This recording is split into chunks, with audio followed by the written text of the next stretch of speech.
सबसे पहले आपका नाम जानना मेरा नाम चाहूँगी। बिस्मा जी, आपसे जानना चाहेंगे कि जो स्मोकिंग के केसेस है, हालांकि इजाफा ड्रग्स के केसेस में ज़्यादा हो रहा है, मगर लोग इस चीज़ को नज़र में नहीं रख रहे हैं कि स्मोकिंग से भी उनकी जो हेल्थ है उस पर असर पड़ सकता है। तो आप इस चीज़ को किस नज़रिए से देखते हैं? देखो, मैं एक बात बोलूँगी, अभी तक अगर बात करेंगे वादी कश्मीर में देखा जाता था कि हर एक घर में ये बात चल रही थी कि ड्रग्स के केस बढ़ते जा रहे हैं। लेकिन अब इस साल की अगर बात करेंगे, इस साल में जो हमारे छोटे छोटे 12 साल के, 13 साल के, 14 साल के बच्चे वो भी स्मोकिंग में इन्वॉल्व हुए। अब अगर करेंगे वालिदैन की बात, वालिदैन को पता भी नहीं चलता है, जब स्कूल से बच्चा जाता है या किसी काम के लिए जाता है, उनको पता नहीं चलता है कि ये कैसे स्मोकिंग करते हैं, कहाँ से लाते हैं, कहाँ पे करते हैं।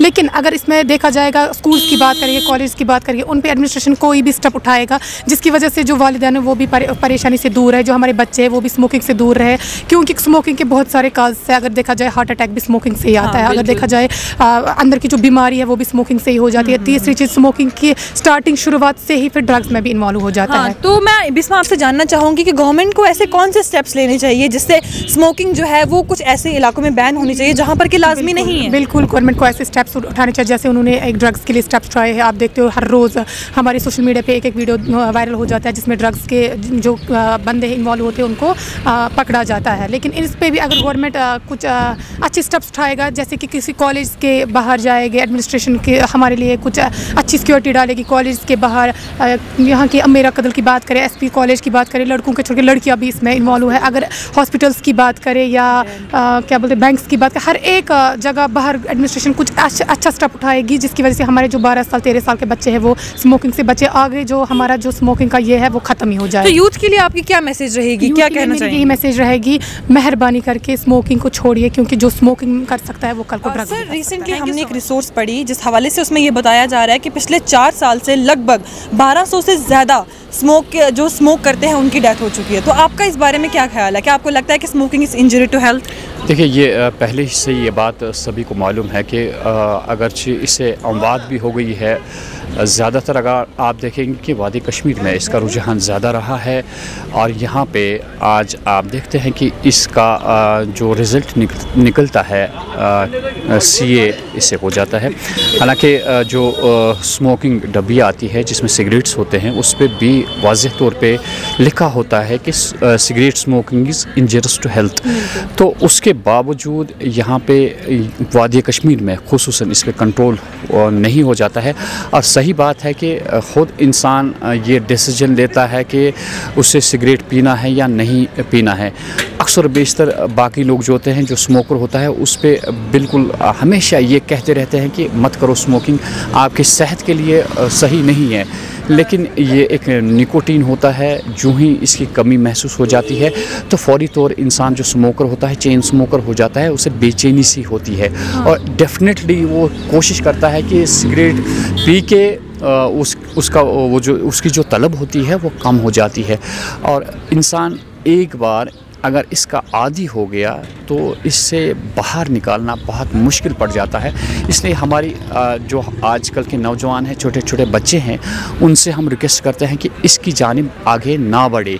अगर आप शौकिया तौर पे भी इसको इस्तेमाल करेंगे तो ये फिर आपसे छूटती नहीं है। सर, जैसा कि आपने कहा छोटे बच्चे, तो एज़ पर सोर्स के हवाले से जो खबर मिल रहा है वो यही है कि जो स्मोकिंग के ज़्यादा आदी हैं, हम कह सकते हैं कि 14 से 22 साल की उम्र के जो बच्चे हैं, जो आज छोटे छोटे बच्चे हैं, हालांकि हमें तो पता ही होता नहीं था तब के ज़माने में कि स्मोकिंग क्या है, लेकिन आज अगर मैं बात करूँ तो आज स्मोकिंग में ज़्यादा यही बच्चे इन्वॉल्व हैं। तो सर, इसका रीज़न क्या हो सकता है? सबसे बड़ी बात यह है कि इसमें एक बहुत बड़ी जिम्मेवारी जो होती है वो एक पेरेंट की होती है।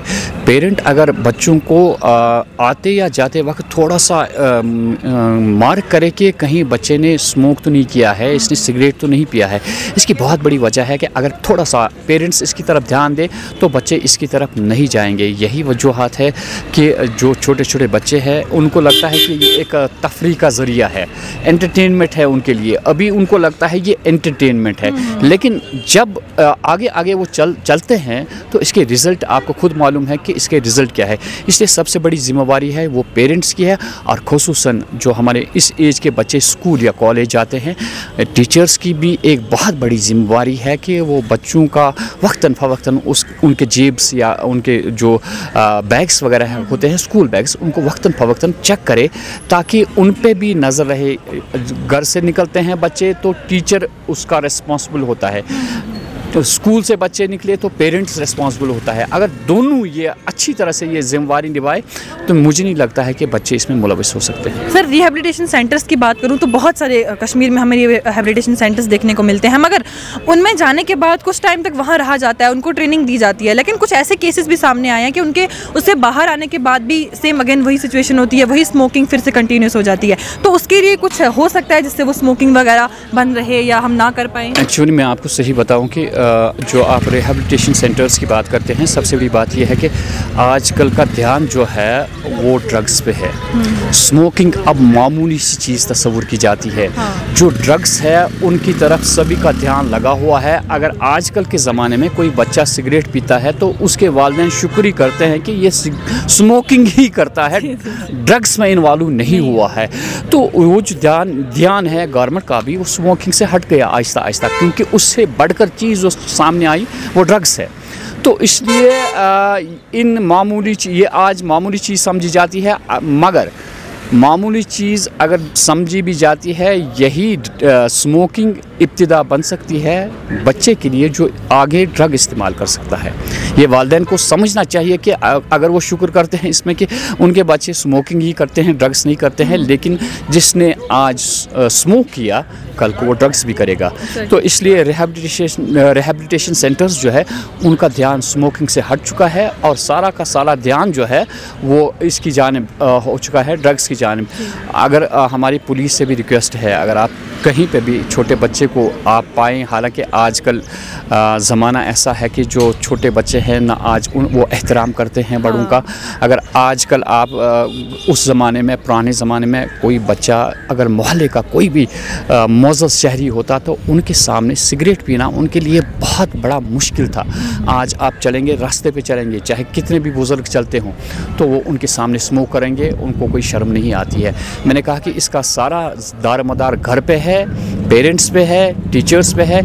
अगर सभी अपनी रिस्पॉन्सिबिलिटी निभाएं तो ये लानत जो है ये दूर हो सकती है। चलिए, थैंक यू सो मच। के हवाले से पिछले 4 साल में लगभग 1400 से ज़्यादा डेथ्स जो हैं वो स्मोकिंग की वजह से हो गई हैं। तो आपको क्या लगता है कि स्मोकिंग इतनी ज़्यादा क्यों बढ़ रही है? हालांकि लिखा भी होता है कि स्मोकिंग काजेस डेथ या इंजरी टू हेल्थ, लेकिन स्टिल लोग उसी की तरफ बढ़ रहे हैं और फिर आने वाले टाइम में बहुत ज़्यादा दिक्कतें हो रही हैं। तो आपको क्या लगता है सर, ये सब क्यों हो रहा है? देखिए, मैं तो ये नहीं बता पाऊँगा कि क्या वजह है, लेकिन दिन ब दिन लोग बच्चों का जो छोटे बच्चे भी इसमें अब जो सिगरेट स्मोकिंग है वो भी कर रहे हैं, जबकि वाज़िया तौर पे लिखा जाता है कि सिगरेट स्मोकिंग इज़ इंजूरियस। ये एक ऐसे प्रोडक्ट है जिस पे पहले ही वार्निंग लिखी होती है, लेकिन फिर भी मैं आपको बताऊं पहले कि इसका जो टैक्स है, मुझे लगता है पूरी इंडिया की इकोनॉमी 50% तो इसी से चलती होगी जितना इसका टैक्स लगता है।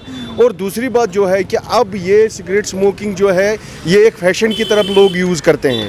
आप भी देखते हैं कि सोशल मीडिया पे, दूसरे जगहों पे पहले तो ये था कि अगर कोई सिगरेट पीता था, चोरी छुपे पीता था और किसी को देखता था तो छुपा लेता था, लेकिन आज की डेट में अब खुलेआम ये जो सिगरेट है ये पिया जाता है, जबकि हम सबको मालूम है कि ये एक ऐसा काज बन गया है अब हमारे जम्मू कश्मीर में, जिसकी वजह से बहुत सारे पहले तो खाली सिगरेट पीते हैं, उसके बाद वही सिगरेट वाले फिर ड्रग्स लेना स्टार्ट करते हैं। ये एक बड़ी वजह है कि यहाँ पर जो है मसला ये बन चुका है कि जबकि यहाँ पर जो गवर्नमेंट है, एडमिनिस्ट्रेशन है या दूसरे जो इदारे हैं वो बार बार कहते हैं कि भाई आप छोटे बच्चों को सिगरेट ना दिया करो, लेकिन फिर भी एक पैसा 10 रुपया कमाने के लिए दुकानदार ये भी नहीं देखता है कि इसकी एज क्या है। सर देखिए, आपसे जानना चाहूँगी, जैसे कि आपने कहा कि दुकानदार ये नहीं देखता एज क्या है, तो ऐसे ही बताया जा रहा है कि 14 से 22 साल के जो बच्चे हैं वो ज़्यादा इसमें इन्वॉल्व हो रहे हैं एज़ कम्पेयर टू एल्डर्स। तो उसका क्या रीज़न हो सकता है? क्या पेरेंट्स ध्यान नहीं दे रहे हैं अपने बच्चों पे, इसलिए बच्चे स्मोकिंग कर रहे हैं खुलेआम? बिल्कुल, आपने जो बात कही है कि पेरेंट्स ध्यान नहीं देते, ये बात सही है कि पेरेंट्स ध्यान, अवलीन फुर्सत अब सब लोग बन गए हैं कि भाई आप सुबह स्कूल चले जाओ, बाद में ये भी नहीं देखते हैं कि ये स्कूल गया है नहीं गया है, ये कहाँ पर है।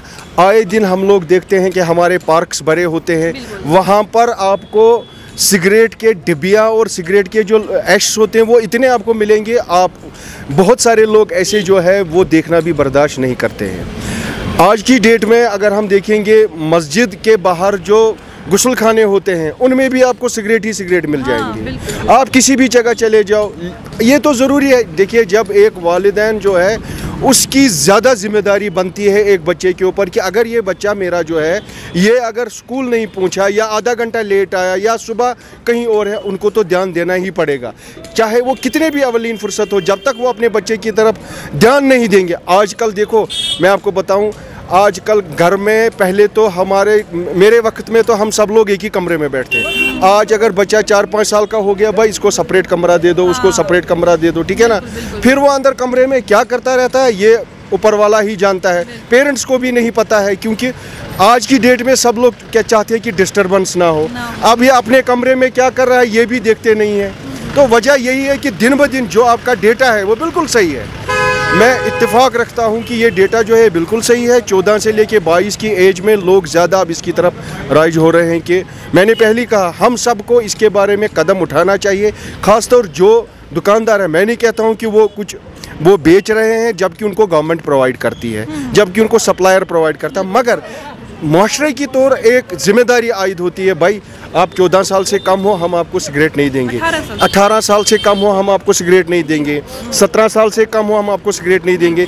अगर ये स्टार्ट हो गया तो मुझे लगता है कहीं ना कहीं इस आंकड़े में बहुत जल्दी कमी आ जाएगी। सर, आपसे एक आखिरी चीज़ यही जानना चाहूँगी कि आपको नहीं लगता गवर्नमेंट को एक ऐसा इनिशिएटिव लेना चाहिए कि जो स्कूल्स के बाहर जो सिगरेट के ठेले लगे हुए होते हैं या हॉस्पिटल्स के बाहर ठेले लगे होते हैं, इनको बैन कर देना चाहिए, क्योंकि बच्चे निकलते हैं वहाँ से, पेशेंट्स निकलते हैं, तो इस पर बैन जो है वो लगनी चाहिए। आपका क्या कहना है इस बारे में? बिल्कुल, इस पर देखिए गवर्नमेंट को एक्शन लेना चाहिए, क्योंकि मैं आपको बता दूं, यहाँ पर जो सिगरेट बेचते हैं उनकी ठेलियाँ लगी होती है कुछ और, लेकिन नीचे होते हैं उनको सिगरेट, सबको पता होता है। आप देखिए, आप सिक्किम चले जाए, SMHS चले जाए, किसी भी हॉस्पिटल में चले जाए, वहाँ पर दवाइयों के कवर से ज़्यादा आपको सिगरेट की डब्बियाँ मिलेंगी। आप बाहर गए तो सिगरेट मुंह में, बाहर गए तो सिगरेट मुंह में। ऐसे भी देखा गया है कि अंदर भी सिगरेट पीते हैं, वॉशरूम्स को गंदा करते हैं। हाँ। जबकि वॉशरूम में जब इंसान चला जाता है, बहुत सारे ऐसे लोग हैं जो नमाजी लोग होते हैं या किसी धर्म से मानते हैं, वो वॉशरूम चले जाते हैं किसी ज़ियारत पर या दरगाह पे जाने से पहले, लेकिन वहाँ पर उस किस्म की हालत होती है कि इंसान का दिल ही दुख जाता है। तो इसमें हम सब की ही मॉरल जिम्मेदारी है। मैं देखूँ, हम सारा थोपेंगे गवर्नमेंट के ऊपर, कितनी देर तक गवर्नमेंट इसको रोकी कर, कितनी देर तक एक पुलिस वाला खड़ा रहेगा। तो जब तक हम अपनी जिम्मेदारी नहीं समझेंगे, मुझे नहीं लगता है कि इसमें कमी आ सकती है। चलिए, thank you so much sir बात करने के लिए।